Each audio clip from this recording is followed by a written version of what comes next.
Procedo est heureux de vous présenter Parcours. Bonjour à tous, bienvenue dans Parcours, émission dans laquelle nous explorons les trajectoires et les missions de managers de la sécurité. Aujourd'hui, j'ai le plaisir de recevoir Joseph Mensch, responsable Sûreté France chez Coca-Cola. Mais on ne va pas buller durant cette émission tant il y a de choses à découvrir sur vous. Bonjour Joseph. Bonjour et bienvenue. Merci à vous. Vous avez débuté en gendarmerie, vous y êtes resté 27 ans.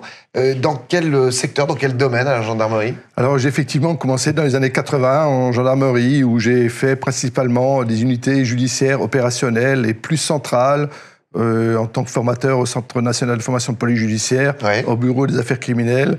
Et ayant commencé comme sous-officier, j'ai intégré l'école des officiers en 1998. D'accord. Où j'ai servi après encore en section de recherche, puis j'ai intégré le CIRPA Gendarmerie pour un projet de communication interne à développer, qui était l'extranet de la gendarmerie au début des années 2000, avec l'essor Gentcom, qui est l'essor de l'Internet et de l'extranet au sein de la gendarmerie. Juste, je voulais revenir sur vos missions en tant qu'aux affaires criminelles et à la police judiciaire, si on peut résumer ça. Principalement des affaires effectivement criminelles de tout ordre qui étaient principalement axées sur les affaires criminelles de personnes, les meurtres, les homicides, mais également au sein de la section de recherche de Rennes où j'étais affecté, où je faisais des délinquances économiques et financières et également de l'informatique, puisque j'avais suivi parallèlement, dans les années 90, une formation de programmeur de gestion à titre personnel. Donc ça, c'est une passion aussi, l'informatique. C'est une passion. Que vous avez développée dans votre métier. Voilà. Et puis en parallèle, la fac, capacité en droit et diplôme universitaire de droit pénal et sciences criminelles.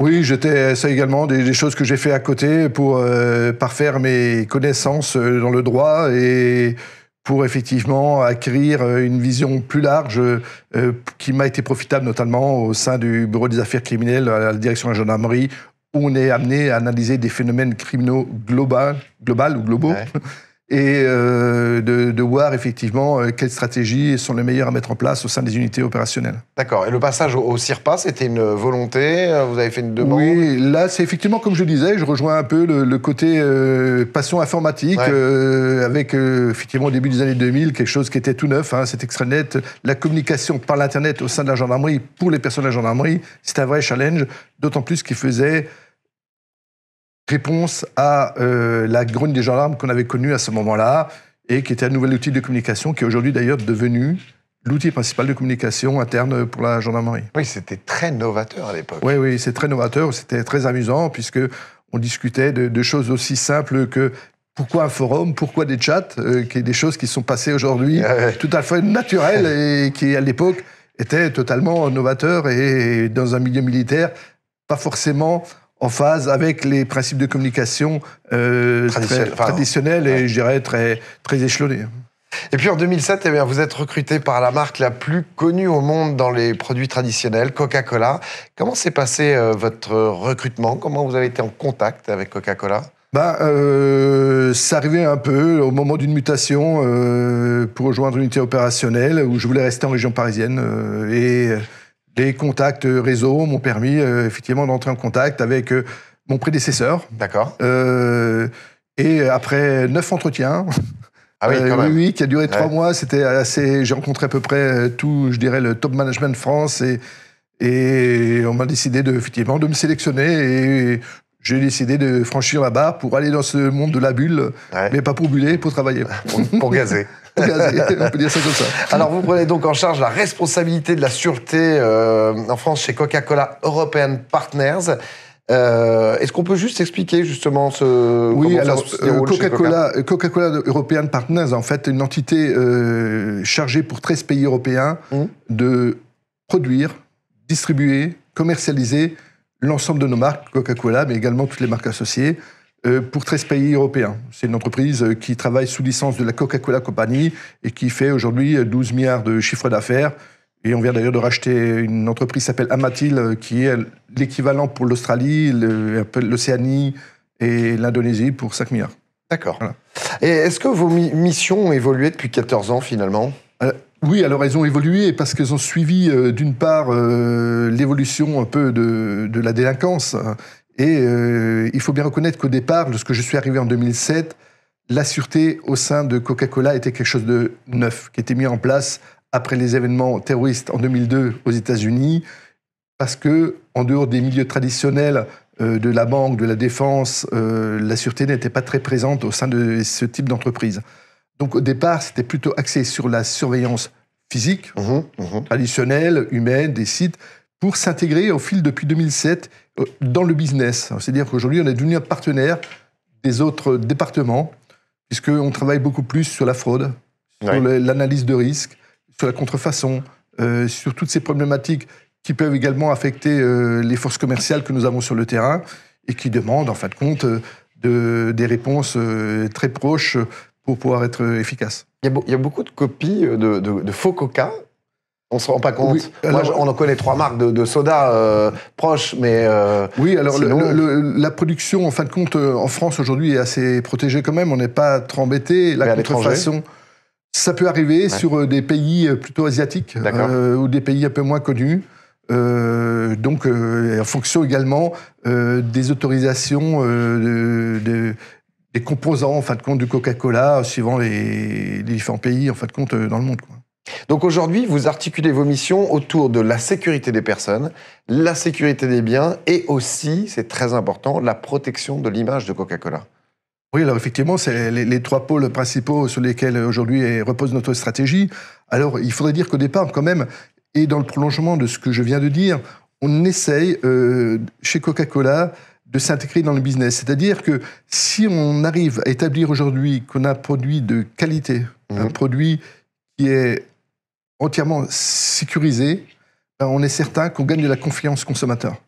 Et donc, la sûreté n'est plus juste un support, mais devient un réel enjeu stratégique pour l'entreprise, puisque nous sommes partenaires de la commercialisation et du business qui est fait par l'entreprise.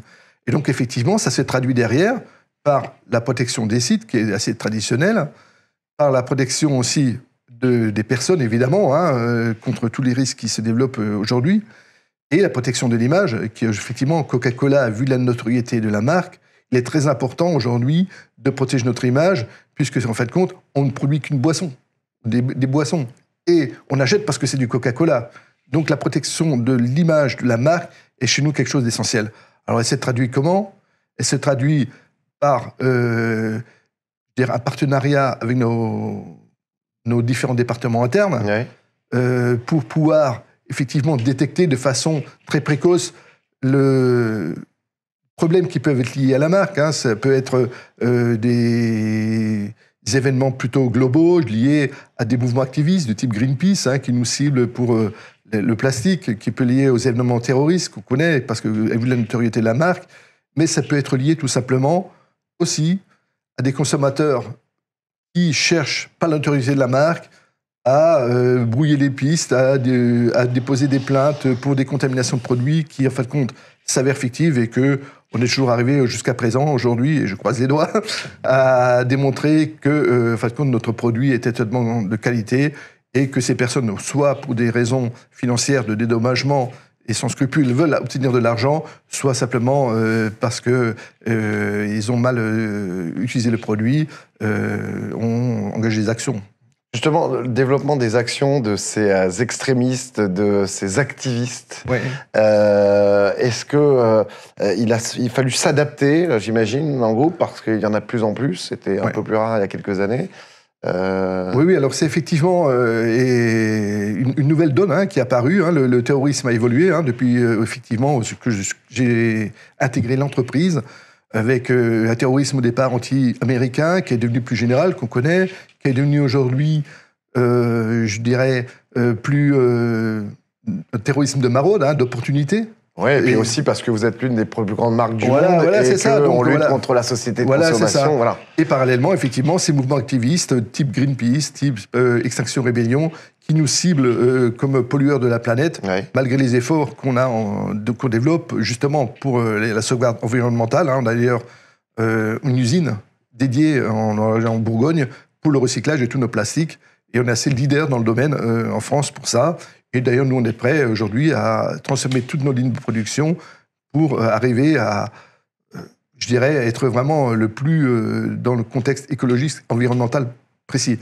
Il n'en demeure pas moins que l'affichage de Coca-Cola fait que, pour Greenpeace, nous sommes une bonne image. Bien sûr. Et on est obligé, effectivement, de suivre avec les autorités régaliennes et les services de renseignement au plus près ce qui peut se produire pour se protéger au mieux des actions éventuelles de ce mouvement. Ouais. Donc, c'est entre autres là-dessus qu'il y a eu une évolution de votre poste de directeur sécurité. Oui, on a effectivement, cette évolution, c'est principalement, comme je le disais, hein, le fait de ne pas travailler en vase clos. On est obligé de regarder beaucoup de ce qui se passe autour en interne, parce qu'on a comme une force commerciale et qui sont capables, eux, de détecter les choses sur place, soit dans les rayons au plus près du consommateur, soit dans les usines. Soit dans les usines, effectivement, nos surveillants de sécurité interne, mais effectivement, également, on partage beaucoup avec les autorités locales de renseignement et de façon plus globale, hein, avec les systèmes de veille qu'on a au niveau global pour détecter les menaces dont on peut faire l'objet, puisqu'on sait généralement que ces organisations internationales, lorsqu'elles agissent, elles ne vont pas agir uniquement en France, mais agir uniquement de façon globale, sur l'ensemble de l'Europe, voire sur d'autres pays. Alors comment vous luttez justement contre, entre autres, ces extrémistes, ces activistes ? On essaie surtout de faire de la pédagogie. Et aujourd'hui, on essaie surtout de démontrer... Donc de la communication. De la communication, ouais. Je dirais, c'est principalement... Mais c'est pas juste de la communication sur l'engagement, c'est de la communication pour montrer des actions que l'on fait.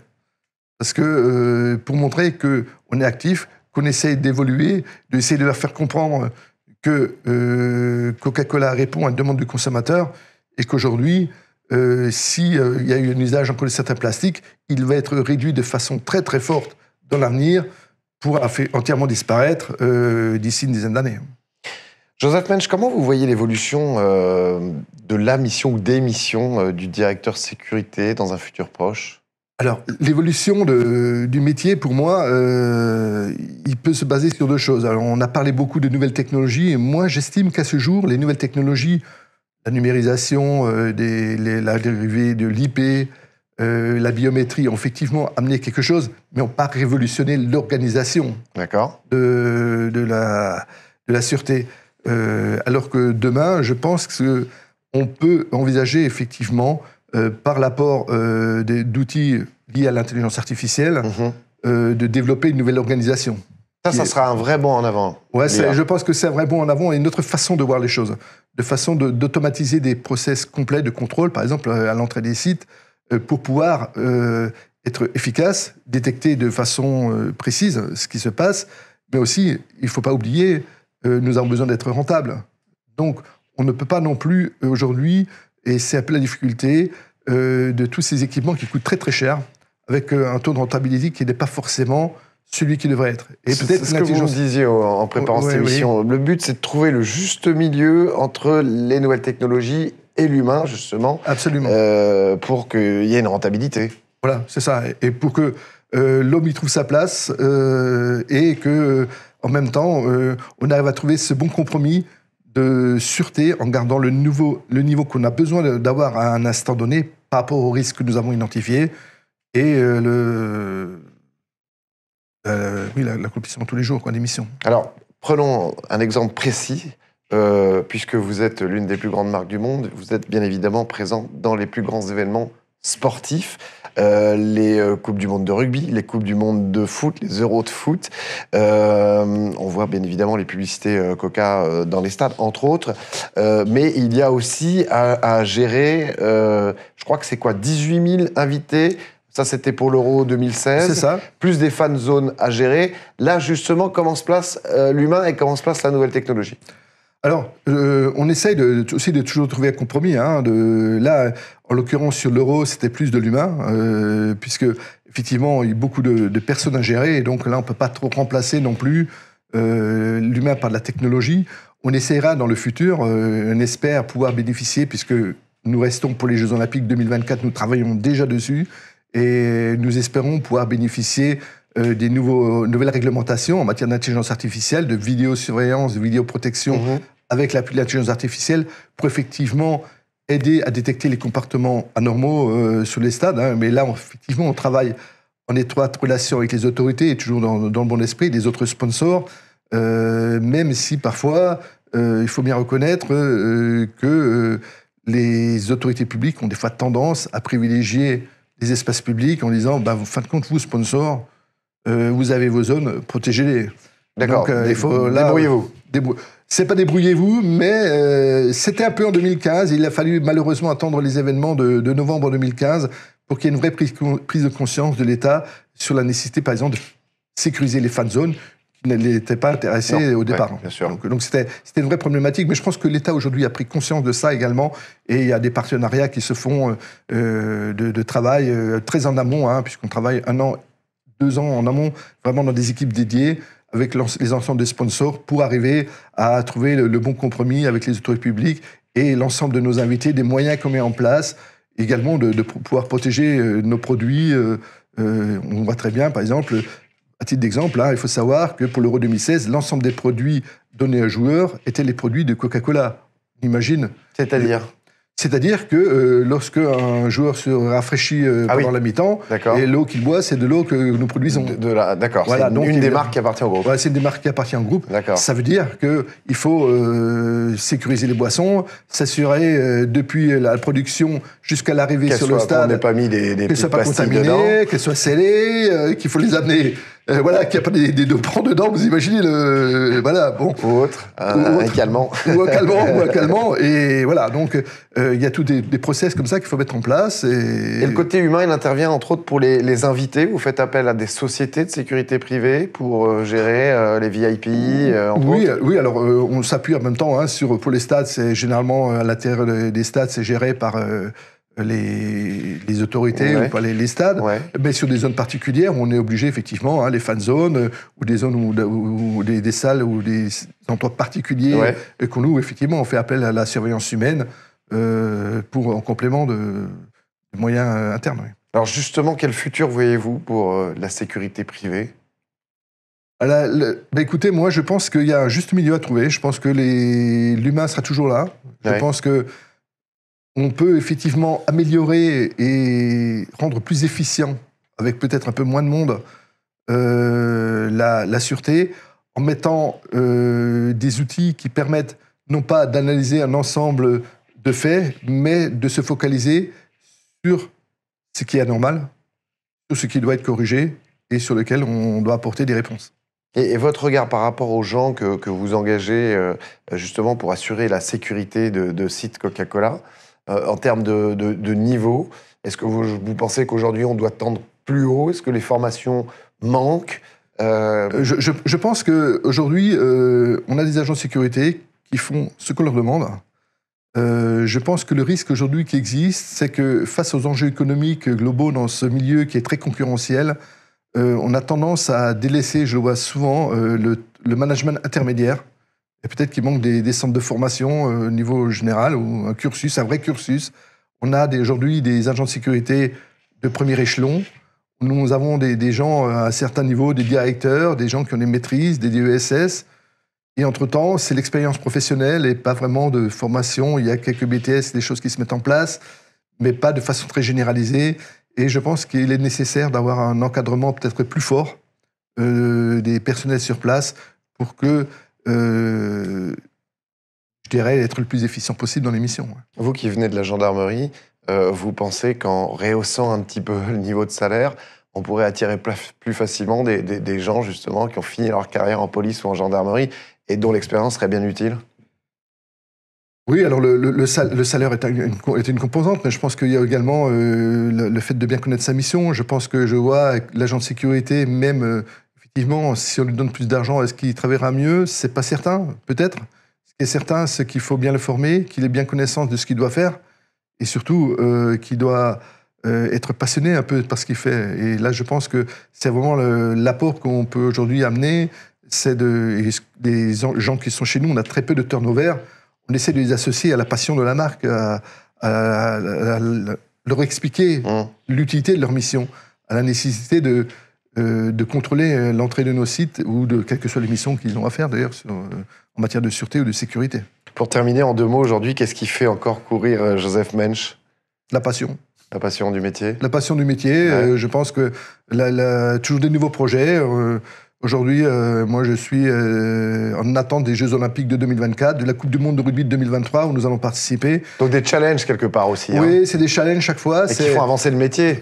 Qui font avancer le métier. On rencontre plein de gens, on rencontre tous mes homologues d'autres sociétés qui travaillent dans des milieux divers, mais qui sont tous axés dans le même but, c'est-à-dire en fin de compte arriver à protéger nos concitoyens et d'apporter par rapport à l'autorité publique, de montrer que la sécurité privée, on peut aussi nous apporter quelque chose pour avoir en fin de compte un ensemble global qui permet de sécuriser les gens qui vont sur tous ces événements. Merci Joseph Mensch. Je vous en prie. Vous saviez qu'il y avait un Joseph Mensch, producteur de films à Hollywood ? Non, je ne savais pas ça, mais je sais qu'il y a un film qui s'appelle Mensch qui est sorti il y a quelques années. Vous irez voir, il y a un producteur qui s'appelle comme vous. Il n'y a pas de copyright déposé sur les noms de famille. Voilà, merci beaucoup. Voilà. Merci à Benjamin Souhaité à la réalisation et à la Dream Team Agora à la production. Rendez-vous très rapidement pour parcourir ensemble d'autres carrières, découvrir d'autres passionnés de leur métier. En attendant, prenez soin de vous. Procedo a été heureux de vous présenter Parcours.